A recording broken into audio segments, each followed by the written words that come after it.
घनश्याम दर्शन दो घनश्याम। नरसिंह ने कह दिया कि भजन से सब कुछ मिले और मिटे उदासी। आजकल आपको पता है बहुत सारी एंजाइटी का प्रभाव पड़ रहा है। बहुत लोग एंजाइटी से जी रहे हैं। एंजाइटी की कोई दवा भी नहीं होती। उदासीनता, निराशा, हताशा, तनावग्रस्त जीवन आज समाज के अंदर बहुत धीरे धीरे धीरे बढ़ रहा है। बहुत लोग एंजाइटी से अपना जीवन बिता रहे हैं। गलत डर, खौफ, उससे बाहर निकलना है तो उनके लिए कोई औषधि नहीं है। उनके लिए एक ही औषधि है, राम नाम औषधि। भगवान का भजन उनके लिए श्रेष्ठ औषधि है। कह दिया कि मिटे उदासी। संगीत वगैरह तो चिराग भाई, संगीत वगैरह पंक्ति, भजन से सब कुछ मिले। निर्बल के बल धन, निर्धन के हे कृष्ण, हे कृष्ण, हे कृष्ण। तुम रखवाले भक्त जनों के, तेरे भजन में सब कुछ पाऊं, सब कुछ मिले, सब कुछ तेरे भजन में सब कुछ पाऊं। मीटे उदासी रे दर्शन दो घनश्याम नाथ मोरी अखिया प्यासी रे। दर्शन दो घनश्याम, दर्शन दो घनश्याम। બહુ હૃદયથી એક વાત કહું છું, ગુજરાતીમાં કહું,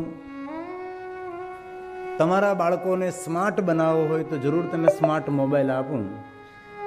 બાકી મોબાઈલને યાદ રાખજો, મોબાઈલ નથી, એ જીવનને સમાપ્ત કરનારો મોટો બોમ્બ છે. જોનો વિવેકપૂર્ણ તમને ઉપયોગ કરતા આવડે તો સારી વાત છે. બાકી બાળકો માટે મોબાઈલ એ મોટો બોમ્બ છે. ક્યાં પ્રવાહમાં એ બાળકોને ખેંચી જાય એનું કંઈ નક્કી નથી. અને આપણે સૌએ બાળ અવસ્થાથી કિશોર અવસ્થામાંથી પસાર થયેલા માણસો છીએ. તમારી જાતને તમે યાદ કરો, તમે જ્યારે કિશોર અવસ્થામાં, યુવા અવસ્થામાં તમારું ખેંચાણ કઈ બાજુ હતું? દરેક બાળકોની, કિશોરની, યુવાનોની વાસ્તવિકતા એ જ હોય છે. આપણું જે બાળપણ આપણે વિતાવ્યું, આપણે કિશોર અવસ્થા વિતાવી, આપણે યુવા અવસ્થા વિતાવી, આપણું આકર્ષણ કઈ તરફ હતું એ લોકોનું પણ એ જ. આપણું આકર્ષણ હતું પણ આપણે વંચિત રહ્યા. એ લોકોને તૈયાર મોબાઈલમાં ખજાનું મળે છે. તેથી હંમેશા કહ્યા કરું છું કે મોબાઈલનો વિરોધ નથી કરતા આપણે. તમારા બાળકોને, આપણે આપણા બાળકોને સ્માર્ટ બનાવવા હોય તો જરૂર મોબાઈલ આપો, પણ મોબાઈલની સાથે રુદ્રાક્ષની માળા પણ આપો. એક માળા તો બાળતર કરવી જ પડશે સવારમાં. વધારે તારાથી કાંઈ ન થાય પણ એક તો કરવી જ પડે. કરે નહીં કેમ ભાઈ?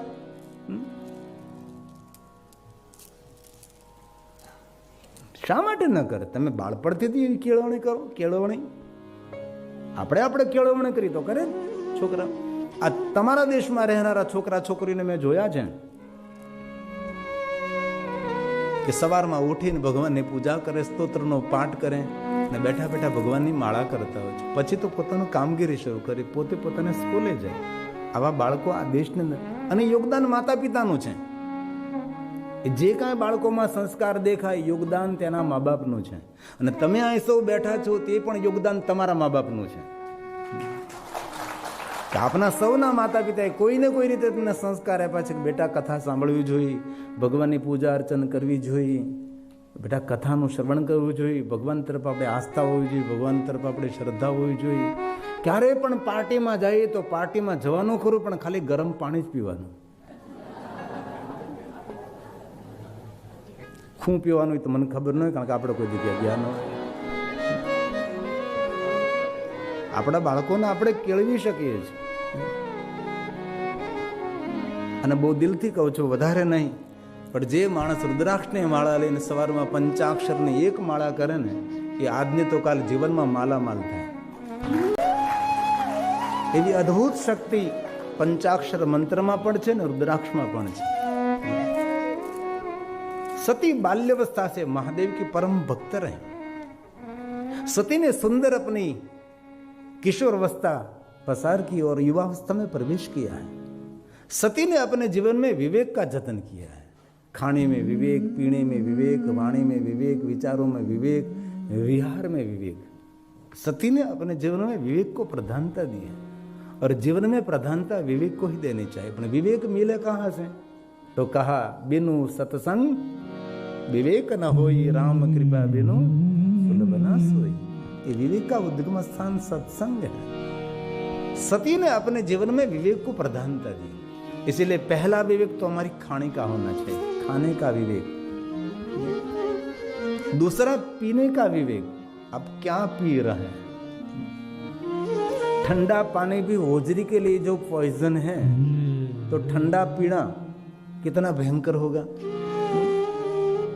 लिक्विड पेट में डालते हैं, कभी नहीं पीना चाहिए. ये जठराग्नि आपका जीवन है. ये पेट है ना, यही आपका जीवन है. वहां से पूरी फैक्ट्री चलती है. इसमें क्या डालते हैं, इन पर आपकी वाणी, विचार, व्यवहार सब कुछ चलता है. इसलिए आहार में विवेक, खाने में विवेक, पीने में विवेक और विचारों में विवेक. तो वाणी में विवेक, वाणी में विवेक तो व्यवहार में विवेक. और जिन्होंने विवेक को प्रधानता दी, समझ लेना आज नहीं तो कल उसके समाज में वो प्रधान व्यक्ति रहा हो. विवेक व्यक्ति को प्रधानता देते. हम पंचायत पूजा में पहली पूजा शिव की नहीं करते, पार्वती की नहीं करते, विष्णु की भी नहीं, सूर्य नारायण. पहली पूजा विनायक की करते हैं. गणात्वा गणपति हवा में. ओम हरि ओम गणानान्त्वा गणपतिगुं हवामहे प्रियाणान्त्वा प्रियपतिगुं हवामहे वसो मम आहम जानि गर्भधमा त्वं जासि गर्भधम्. ओम भूर्भुवस्वः श्री सिद्धि बुद्धि सहित श्रीमन्महागणाधिपतये नमः. नमस्कारान् नमस्करो. इसलिए विनायक को हम प्रधानता देते हैं. सती ने अपने जीवन में सुंदर सुंदर सद्गुण को धारण किया. नगर में सती विचरण करने के लिए निकलती थी और नगर के लोग सती के दर्शन करके अपने जीवन को धन्य मानते थे. ऐसा तो सुंदर सती का जीवन चरित्र था. युवावस्था में सती ने कहा माता वीरणी को, माँ तो जानते हैं ना महादेव की मैं परम भक्त हूँ, मुझे महादेव को मिलना है. और महादेव को मिलने के बाद मुझे महादेव को पति रूप में धारण करना है. माता वीरणी ने कहा कि बेटा महादेव को मिलने के लिए महादेव जैसा तप करना पड़ता है. महादेव योगी है तो आपको योगी नहीं बनना पड़ेगा. क्योंकि शिव के साथ विवाह करना चाहते तो आपको शिव जैसा ही बनना पड़ेगा. जिनके साथ मित्रता करनी है उनके जैसा बनना पड़ता है, तो घनिष्ठ मित्रता रहेगी. आप कुछ अलग सोच रहे हैं, आपका मित्र कुछ अलग सोच रहा है, तो उनके साथ कभी मित्रता नहीं हो सकती. शिव को मिलना है तो शिव जैसा बनना पड़ेगा. आपको तपस्या करनी पड़ेगी. माँ आपकी जो आज्ञा है तो मैं घनघोर जंगल, हिमालय, पहाड़ों की कंदरा में जाकर भगवान शिव जी का मैं आराधन करूं. माता ने प्रसन्नता पूर्वक पुत्री सती को कहा बेटा जंगल में तप करने के लिए जा सकती, लेकिन आपके पिता की आज्ञा ले लीजिए. दक्ष महाराज को कहा गया. दक्ष महाराज ने भी प्रसन्नता पूर्वक पुत्री सती को कहा कि आप तपस्या करें. सभी नगर में सज्जन, ज्येष्ठ लोग, श्रेष्ठ लोग थे, सती को मिलने के लिए आए और कहा कि सती हमने सुना है कि आप युवावस्था में हिमालय पहाड़ में जाकर तपस्या करेगी. सती ने कहा माता पिता की आज्ञा है. नगर में जो श्रेष्ठ लोग थे उन लोगों ने सती का बहुत आदर और सम्मान किया. हम पहली बार ये देख रहे हैं हिमालय पहाड़ों के कंदरा में तपस्या करने के लिए लोग जाते हैं, लेकिन वे वृद्ध होने के बाद युवावस्था में आप तप करने के लिए जा रहे हैं. हमारे लिए सबसे बड़ी प्रेरणा है. और भक्ति युवावस्था में, किशोर अवस्था में, वयोवृद्ध अवस्था में भक्ति नहीं. वहां तो परमात्मा की शरणागति है. शिव महापुराण ग्रंथ में कहा है कि जिनका शरीर जीर्ण हो गया है, उनसे कभी पूजा न हो सके, उनसे कभी अनुष्ठान न हो सके, कभी माला न हो सके, एकादशी न हो सके, त्रयोदशी भी न हो सके, कोई कठिन व्रत व्रतादि न हो सके। अरे वयोर जिनका शरीर जर्जरित हो गया, कभी स्नान न करे, तभी उसको दोष नहीं लगता। साधना उपासना अनुष्ठान करने का समय युवा अवस्था है। ताजा तरोजा फल भगवान को अर्पण करना चाहिए, सड़ा हुआ फल भगवान को कभी अर्पण नहीं करना चाहिए। लोग ऐसा ही करते हैं, सड़ा हुआ फल भगवान को अर्पण करते हैं। कुछ नहीं, हाँ शरीर में गंदवाड़ सीख और बाद में माला लेकर बैठते हैं। अरे नहीं नहीं। और कभी कभी देवालय शिवालय में जाते हैं हम, तो कोई वयोवृद्ध बैठा बैठा माला कर रहा है तो उन पर कुछ भी दया नहीं आती। लेकिन कोई देवालय शिवालय में गए और युवान बेटा को युवान बेटी बैठी बैठी माला करते हैं, ध्यान करते हैं, तो मन ऐसा कहता है कि भगवान को बाद में प्रणाम करेंगे, पहले उनको हम प्रणाम करेंगे। ये युवावस्था उसने समझ ली, युवावस्था उसने श्रृंगार किया है प्रभु भजन का। और जितने जितने समाज के अंदर बड़े हुए उस लोगों ने बाल्यावस्था से प्रारंभ किया, किशोर अवस्था से प्रारंभ किया, युवावस्था से प्रारंभ किया। जिनके हाथ में से सब कुछ चला गया, अब नदी का पानी बह गया, उनके हाथ में कुछ नहीं रहा। लेकिन जिनके हाथ में अभी अवसर हैं, संभाल लीजिए आपके बेटे को, आपकी बेटी को। बाद में 10 साल 20 साल 25 साल के बाद कोई कथा कर यहां आएगा तो कथा सुनने वाला कोई नहीं होगा, क्योंकि ऐसा कथा प्रेमी नहीं है। उन लोगों के हृदय में कोई कथा के प्रति आदर, कथा के प्रति उनको उनके भाव नहीं है। इसलिए हम सबको अभी से तैयारी करनी पड़ेगी। जिनके हाथ में से पानी चला गया तो चला गया, कोई बात नहीं, लेकिन जिनके पास अभी भी अवसर है, क्योंकि बहुत सारे भाई बहन मैंने देख रहा हूँ छोटी उम्र वाले हैं, उनके पास अवसर अभी है, बहुत कुछ कर सकते हैं। और मैं दिल से कहता हूँ, हर व्यक्ति के जीवन में एक बार निराशा आएगी, हताशा आएगी, एंजाइटी आएगी, बहुत सारी उदासीनता, तनावग्रस्त जीवन होगा। और तनावग्रस्त जब रहोगे तब आपके देश में पैरासिटामोल के सिवा कुछ नहीं देते हैं यहाँ के डॉक्टर। कुछ भी हो, पैरासिटामोल ले लो। एंजाइटी के लिए कोई दवा नहीं, तनावग्रस्त व्यक्ति के लिए कोई दवा नहीं। तनावग्रस्त के लिए, हताशा निराशा के लिए एक ही दवा है, ईश्वर के चरणों में संपूर्ण श्रद्धा और भरोसा और विश्वास, उनका भजन, वही तनाव में से मुक्त कर सकता है और कोई नहीं कर सकता। इसलिए परमात्मा के प्रति भक्ति होना ईश्वर का सबसे बड़ा आशीर्वाद है। उससे बड़ा कोई आशीर्वाद नहीं होता। हम लोग मानते संतति, संतान, संपत्ति, जमीन, जागीर, नहीं नहीं, कुछ है नहीं, ये तो आपके पुरुषार्थ और कर्म का फल है।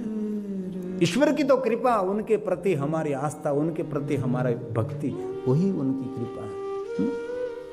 और ये जब बुलाते तब हम यहाँ आते हैं ना। आप सबके नामावली ईश्वर ने तैयार की होगी। गिरी बापू यहाँ शिव कथा गाने के लिए आएंगे और इतने भाई बहन वडिल कथा श्रवण करेंगे, इनके ही भाग में है और किसी के भाग में नहीं है। वो आना चाहते हैं तो भी नहीं आ सकेंगे।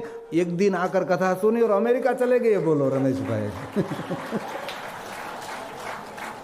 अफसोस व्यक्त करते थे कि बापू एक दिन मुझे श्रवण करने का अवसर मिला, मेरा मन तो वहां रहता है, लेकिन क्या करूं, मुझे जाना पड़ता। ये सब ईश्वर की एक व्यवस्था होती है। हम तो कभी कभी कर देते, कभी कुछ ऐसा जीवन में बनता है तो हम कभी घबराते नहीं हैं। ईश्वर तू ही प्रेरणा देता है। हमारे ब्रह्मलीन नौकरी जी बापा कहते थे, कभी पाप हो जाए तो पाप तू नहीं कर रहा है, ये वही करा रहा है, तेरे माध्यम से कुछ करा रहा है। डरना किस बात से? लेकिन जो कुछ कर रहा है, लेकिन उसका भजन कभी छोड़ना नहीं है, उसको कभी छोड़ना नहीं है, जो कुछ जीवन में कर रहा है।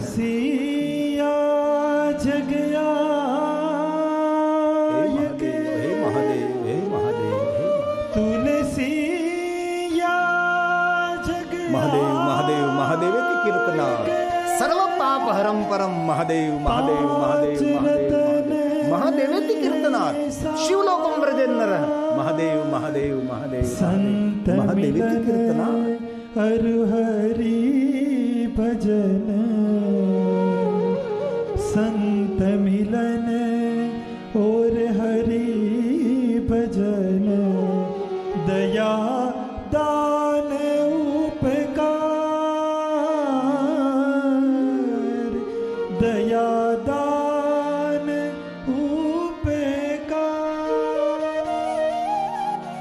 नगरजनों ने सती को मान सम्मान के साथ कहा, आप युवावस्था में